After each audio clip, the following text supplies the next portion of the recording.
नमस्कार YouTube family, cook with Sonali मराठीजमध्ये तुम्हा सर्वांचे खूप खूप स्वागत। तर आज आपण बनवणार आहोत एकदम पौष्टिक असा नाश्ता, अगदी झटपट असा बनला जातो। तर इथे तुम्ही पाहत असाल, इथे मी धिरडे बनवले आहेत, पण हे धिरडे आपण ज्वारीच्या पिठापासून बनवणार आहोत। आणि सर्वात महत्त्वाचे म्हणजे शुगर, डायबिटीज यांसारखे ज्यांना आजार असतात त्यांच्यासाठी हा पौष्टिक असा नाश्ता आहे। चला तर रेसिपीला सुरुवात करूया। इथे मी 1 वाटी ज्वारीचं पीठ घेतलं आहे। ज्वारीचं पीठ हे असं भुसभुशीत असतं, त्याच्यामुळे त्याला छान बाइंडिंग येण्यासाठी मी इथे अर्धी वाटी तांदळाचं पीठ घेतलं आहे। आता आपण त्याच्यामध्ये ज्या भाज्या घालणार आहोत त्या पाहूया। इथे मी 1 मोठा चमचा दही घेतलं आहे, त्याचबरोबर गाजर, शिमला मिरची, टोमॅटो, बारीक कट केलेली हिरवी मिरची, कांदा आणि कोथिंबीर घेतले। सुरुवातीला एक बाउल घ्यायचा आहे। बाउल घेतल्यानंतर त्याच्यामध्ये ज्वारीचे पीठ आणि तांदळाचे पीठ व्यवस्थित मिक्स करून घेऊया। अशा छान छान रेसिपींसाठी माझ्या चॅनलला सबस्क्राईब आणि लाईक करा, त्याचबरोबर बेल आयकॉनचे बटन दाबा, म्हणजे माझ्या सर्व रेसिपींचे नोटिफिकेशन तुम्हाला मिळून जाईल। इथे मी दोन्ही पिठे व्यवस्थित मिक्स करून घेतलेत। आता आपण ज्या भाज्या घेतल्या होत्या त्या सर्व भाज्या या पिठामध्ये घालून घेऊया। या पद्धतीने तुम्ही एकदा हे धिरडे नक्की करून पहा, तुम्हाला नक्की आवडेल। इथे मी आता शिमला मिरची घालून घेतली, त्याचबरोबर गाजर घालून घेऊया आणि आता याच्यामध्ये दही घालूया।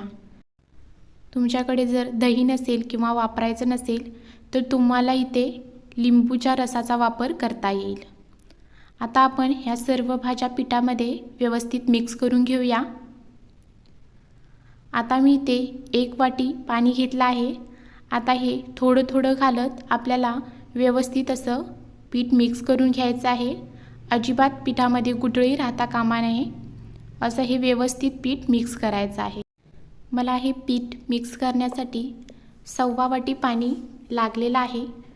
तुम्ही व्हिडिओमध्ये पाहू शकता, या पद्धतीने आपल्याला हे पीठ भिजवून घ्यायचं आहे। आता आपण याच्यामध्ये सुके मसाले घालून घेऊया।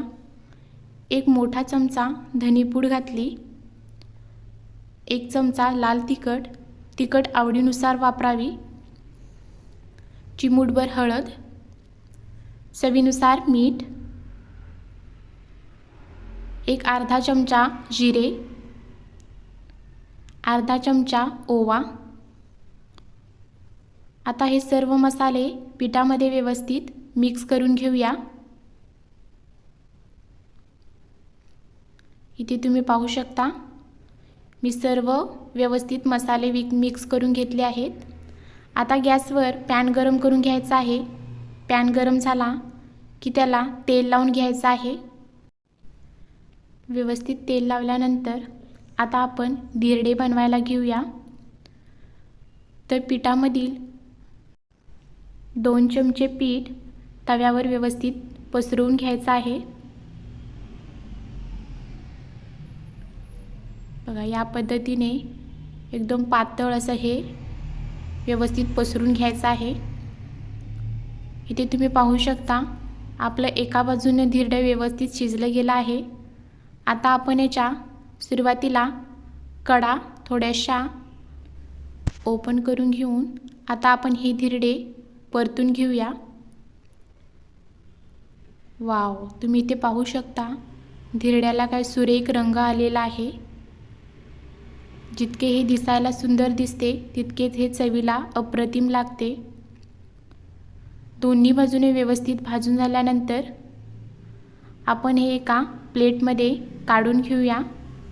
धिरडे बनवताना मीडियम टू लो गॅस असावा।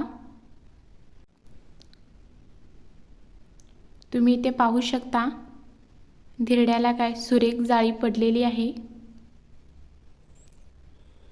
आता आपण इथे पुन्हा एक धिरडे बनवून घेऊया। तर सेम प्रोसेस करायची आहे। तेल लावायचं आहे. तेल लावल्यानंतर 1-2 पळी पीठ आपण तव्यावरती घालून व्यवस्थित पसरवून घ्यायचं आहे.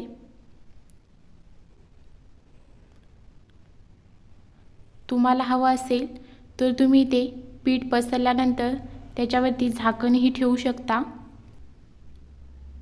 आता इथे मी धिरड्यावरती झाकण ठेवून घेतलंय. 1-2 मिनिटानंतर झाकण काढून आपल्याला हे धिरडे परतून घ्यायचे आहे. तुम्ही इथे पाहू शकता व्यवस्थित असं हे धिरडं उचललं गेलंय, अजिबात तुटलेलं नाही आहे. आणि दोन्ही बाजूनं या पद्धतीने खरपूस हे धिरडे भाजून घ्यायचं आहे. या पद्धतीने मी इथे सर्व धिरडे बनवून घेतले आहेत. रेसिपी आवडली असेल तर चॅनलला सबस्क्राईब आणि लाईक करा आणि तुम्ही ही रेसिपी एकदा नक्की ट्राय करा. धन्यवाद.